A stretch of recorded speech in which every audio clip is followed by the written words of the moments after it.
인스타그램, 페이스북, 또 뭐 유튜브와 같이 넷플릭스, 요즘은 워낙 이런 기술과 도구들이 너무너무 많죠. 제가 늘 강조하고 주목해야 합니다 라고 말씀드리고 싶은 부분은, 우리가 그것을 습관적으로 하면 안 된다는 거예요. 만약 그 행동들이 여러분의 큰 그림 안에서 이루어지는 거라면 전혀 문제가 없습니다. 오히려 그거는 너무너무 좋은 거죠. 그런데 여러분의 큰 그림과는 전혀 무관하게 나도 모르게 습관화가 돼서 그 행동을 하게 되는 거라면, 그건 여러분이 스스로 인식하고 의도와 의지를 가지고 개선해 나가려는 어떤 액션이 있어야 합니다. 이렇게 말씀을 드리면 조금 너네 습관 고쳐, 너 행동 고쳐야 돼 라고 말하는 것 같아서 조금 불편하기는 한데요. 물론 저 또한 제가 모든 하루를 정말 큰 그림을 위해서 이 하루 24시간을 보내고 있지는 않습니다. 물론 저도 시간을 허투루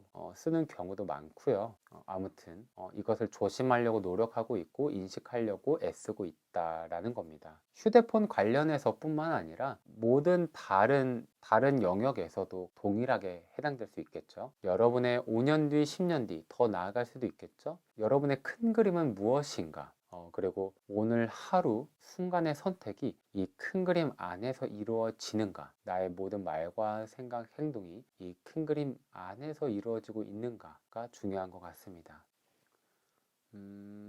갑자기 드는 생각인데, 이번 영상을 통해서는 시간을 세 가지로 한번 나눠 볼게요. 첫 번째는 잠자는 시간 빼고 본업에 충실한 시간, 그리고 두 번째는 취미 생활을 하면서 보내는 시간, 그리고 세 번째는 취미라고 말할 수는 없지만 나의 하루 중 일부 시간을 보내게 되는 시간, 이렇게 나눠볼 수 있을 것 같습니다. 그랬을 때 이 취미는 분명히 어떤 내 삶의 만족도, 그리고 이 본업을 조금 더 좋은 컨디션으로 하기 위한 서포터 역할을 분명히 해줄 거라고 생각을 합니다. 그게 아니라면 취미 생활은 할 이유도 없고 취미라고 명명할 수 없겠죠. 분명히 이 취미는 이 본업, 메인 잡에 어찌됐든 도움이 되는 서포터 역할을 분명히 반드시 해야만 하고 있을 거라고 생각을 합니다. 그런데 이 취미라고 하기엔 애매하지만 꽤 많은 나의 시간을 보내게 되는 활동을 하는 시간에 좀 주목해 보고 싶어요. 이 시간을 주목하면서 제가 여러분에게 드리고 싶은 말씀은, 물론 저도 동일하게 제 하루, 제 삶에 적용해야겠지만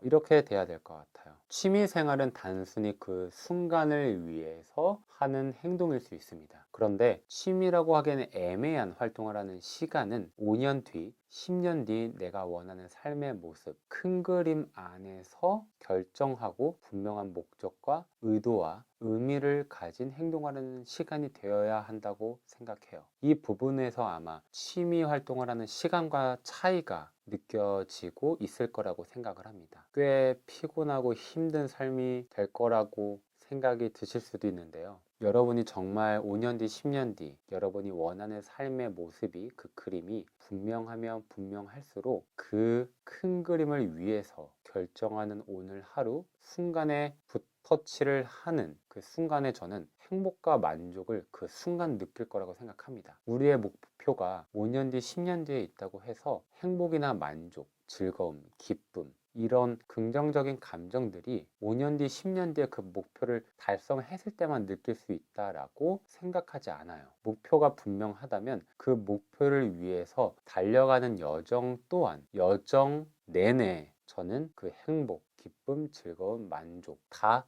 느낄 수 있다고 생각합니다. 느껴야만 한다고 생각합니다. 왜냐하면 저는 이렇게 생각을 해요. 목표가 있고 그 목표를 향해 가는 여정은 그 목표를 내가 이룰 수 있을까 없을까를 걱정하면서 올라가는 게 아니라, 이 목표는 이미 어떤 때에 어떤 위치에 정해져 있고 기다리고 있는 겁니다. 그런데 내가 이것을 결정하고 발을 떼고 올라가기 시작했다면, 이거는 내가 멈추지만 않으면, 다시 거꾸로 내려오지만 않으면 이미 이룬 것과 같은 거죠. 네, 저는 이렇게 생각합니다. 이제 영상을 마무리할